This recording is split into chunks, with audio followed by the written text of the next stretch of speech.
The Menu. That's a quite unusual name for a movie, but a very clever way to get the attention. So what is this film, The Menu? Well, it's an American dark comedy horror thriller film directed by Mark Mylod. The screenplay is written by Seth Reese and Will Tracy, and it's based on the original story also created by Will Tracy as well. Okay, then what is it about?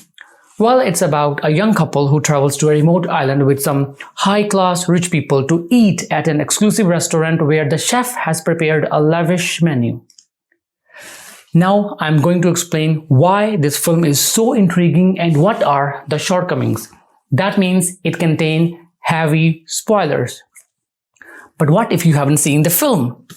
Then to you, I would say this film, The Menu, has a very unusual story. It's something that we don't normally see or expect from a film.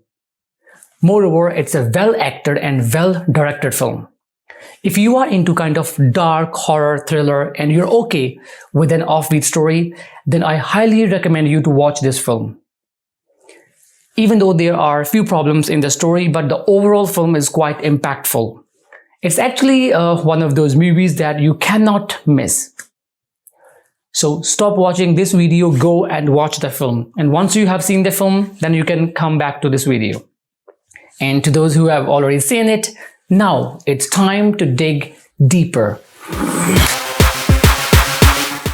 Hi, my name is Lucky and you are watching The Sensible Review. The first thing that I have to say is quite impressive is the writing. The screenplay and dialogues are well written. This film is an example of turning a simple idea into a strong script. Just to show you how good the writing is, let me explain what happens in the film. It begins like an ordinary film. Diners arriving at Hawthorne Island restaurant. They get welcomed and toured on the island by the head waitress Elsa, who seems to be quite blunt and polite both at the same time. This intimidating character is well played by Hong Shao. We also see Chef's cottage where no one is allowed to go. This one is just to build up some suspense. So first, the guests are served amuse-bouche, an appetizer. Here, pay attention to the details, that food presentation and all. Simply beautiful. And before serving the first course, the chef Julian Slovic Welcome to Hawthorne. gives a speech through which he welcomes the guest and he requests them not to eat, but taste, savor, relish, and be mindful. And he later further explains how nature is much more important than all of us. And then while having the first course, they all start having their conversations. And the interesting one here is that food critic explaining the dish as eating the ocean. We're eating the ocean. We're eating the ocean. And that actor who tells to his secretary how he acts in front of the camera to express the taste of the food. And that weirdo Tyler. I'll get back onto him later. But so far, everything is quite simply beautiful and pleasing. And then comes the second course. The second course is served without bread, after explained by the chef that the bread is the food for the common man, but you, my dear guests, are not the common man. So tonight, you get no bread. Then everyone is like, what are you talking about? Are you kidding? Is it a joke? This restaurant is famous for its bread and they're not going to serve that? Well, that's sweet. For some, that's wicked. But some, like Tyler, they're okay with that. And his partner, Margot, she refuses to eat. And that leads to an interesting conversation between her and the chef. Here, the tension begins to build up. The third course is associated with memory. I guess only the bad one. Here, the chef, Julian Slovic, tells a strangely awkward story of his childhood when he has to stab his father in the thigh with kitchen scissors. So in this course, the guests are served with chicken thighs stabbed with kitchen scissors on the top and tacos with laser engraved images. Those images to evoke a strong and a bad memory. And they're also kind of sight into what they truly are. So here you can see the clever writing. You know, there are so many guests, it's not possible to give the background story of everyone. So the writers have played very smartly here. How we learn about these guests in the film? Well, we learn about them from their conversations, and we learn about their wrongdoings through these images. That is very well done and very well thought of. And that tension, it develops further. And this time you can also feel some kind of weirdness, like, okay, something is going on, something is fishy. But trust me, nothing is so far more weirder than this character, Tyler.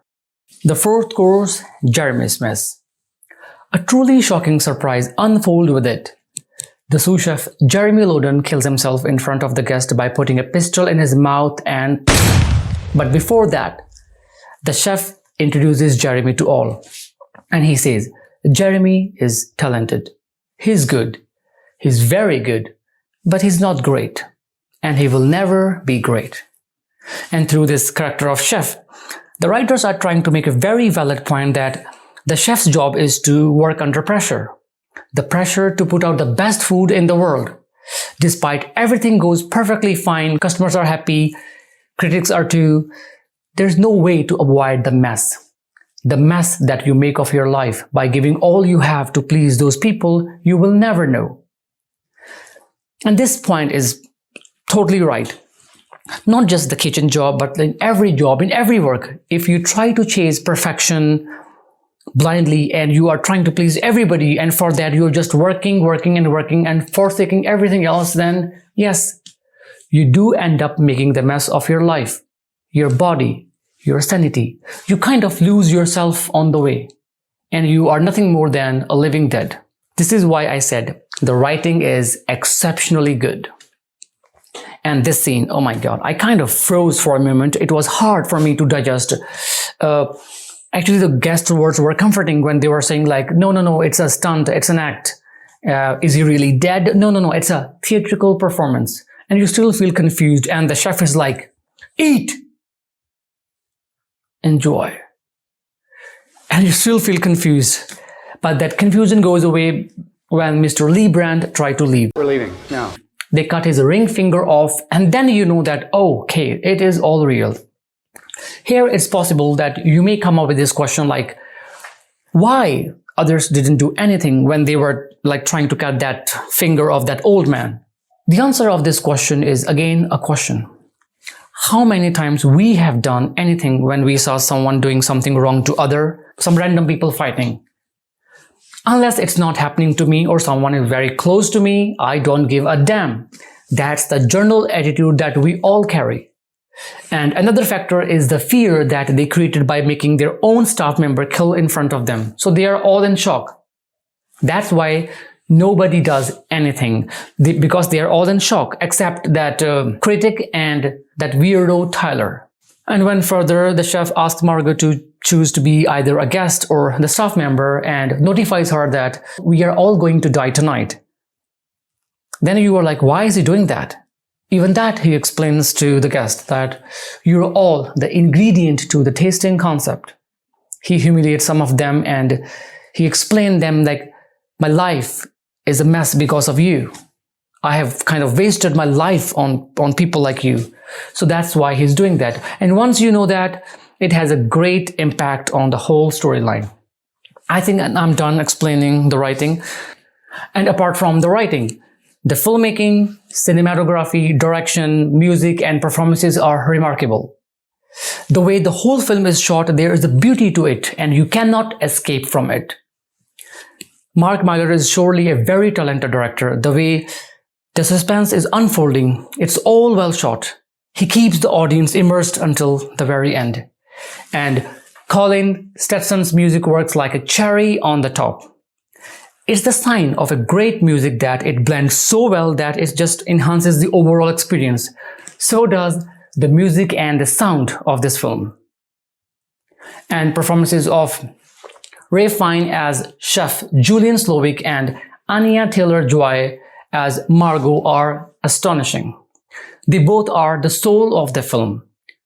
It's actually hard to believe that Ralph Fiennes is actually not a chef, but just an artist, a performer.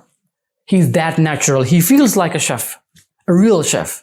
Others also have performed quite well and natural, but for me, Ray Fiennes and Anya Taylor-Joy steals the show. And how can we forget this clap? This one is simply brilliant. First, it's like to get the attention. Then it's a bit annoying. And then there comes a point when this clap is actually creating a sense of fear. Brilliant. Simply brilliant. Now let's talk about where the film falls short.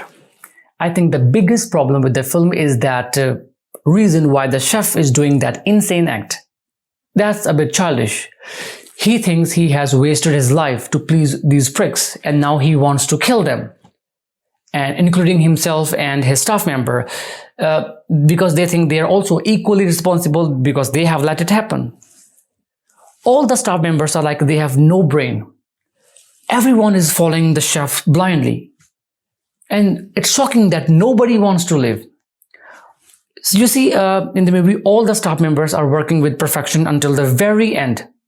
And this question comes to your mind like, what exactly has happened to all of them all at once that one day they all have decided to end their life? There has to be some sort of turning point that caused this insanity. It cannot be simply that owner asking for the change in the menu. And also, killing others and ending your own life, that's not the solution. If you're not happy with your life, then change the way of your life to make it happy. Work less as you desire. Open a shop, a restaurant, sell burgers. No, now it's too late. That's stupid and bullshit. Well, it's easy to blame others to satisfy your ego. And these high-class rich people are responsible for the damage of the true art. That's also absurd and discriminating. And showing this on screen like it's okay to kill others and end your life and letting the ego wins on the big screen, that's not the sign of wisdom. Even though I love the writing of this film, but this one is definitely a flaw. Now let's talk about the next problem, or that seems like a problem, and that is that cheeseburger. For Margot, that cheeseburger saves the day. From the first scene, it's clear that she's not into that fancy food. She is the replacement of someone else. She even stands against the chef. She tried to call for help, and in the end, she discusses his food and she tells the chef that you cook with obsession, not with love. And then she asks him to make a cheeseburger, which he used to make when he was young. How she knows that? Oh, from that picture from his cottage. So when that scene comes and you see the chef is preparing that cheeseburger, and you feel like maybe this cheeseburger is going to bring back some happy memories and some sanity as well. But no, it is too late now. And when after taking a bite, Margot says to chef that my eyes are bigger than my stomach, so can I have the cheeseburger on the go? And the chef, he let her go. That is stupid. Yes, we can say here that she wasn't a part of the plan. He only wanted to kill those selective people. That's bullshit. Because he already made it clear to her that we are all going to die. You are just like these taker. You have deceived your own kind. So how can he let her go in the end? And if he was okay to let her go in the end, why not that actor's secretary? She's also equally innocent. She hasn't done anything wrong. So are you on a student loan? She said no. He said, then you're going to die. What was that? Tyler, a character well played by Nicholas Hoult, is a food lover. More than that, he is a die-hard fan of the chef and his work. Are you crying? It's just I find it all very moving. He understands the food. When the chef gives him a chance to cook for him, he fails. And he takes it so hard and he kills himself. Tyler actually represents the level of insanity a fan can have. Not just a food fan, but like movie fan, sports fan, or any kind of fan. It's okay to admire someone, but not to that extent that you lose yourself. And there's a dialogue in the film. Chef says to Tyler, he says, "You are why the mystery has been drained from our art." So what does that mean? That means the knowledge that you look, collect, and spread around you. That is supposed to remain a mystery, but you are killing it. Hats off to Nicholas Hoult for his delightedly annoying performance. Now, because we are talking about fans, there's one point that I want to make. Let's say I'm a fan of an actor or a director or a film production company, and I love and admire their work. And that's perfectly okay. But even if they produce trash, I feel like I have to like it because I am a die-hard fan. That is not okay. Because when you are like that, you are actually encouraging them to keep producing the trash. This is the reason we have too many bad movies every year. So these die-hard fans, for me, actually, they are more annoying than this character, Tyler. Final words. Well, the film does offer a lavish menu with some shocking surprises, with out-of-the-box experience, an unusual story, an impactful way of presenting it, and some solid performances. All these keep the audience hooked up until the very end. However, that chef's purpose and that cheeseburger part, they do impact the film negatively. The story is only highlighting the problem but not offering a viable solution. So it's like the film with a great beginning, a thrilling middle, but a slightly disappointing end. So for the rating, I would say 6.8 out of 10. Yeah. So that's it. That's all for now. I hope you have enjoyed this video. If so, then don't forget to like, share, and subscribe. And see you soon with another video. Until then, goodbye, stay safe, stay healthy, and just like the chef says in the film, do not eat your food, but taste, savor, relish, and be mindful. Actually, I was supposed to do the review of the movie Smile. But then I watched this video, I was like, I have to do this. The next video will definitely be that horror film, Smile.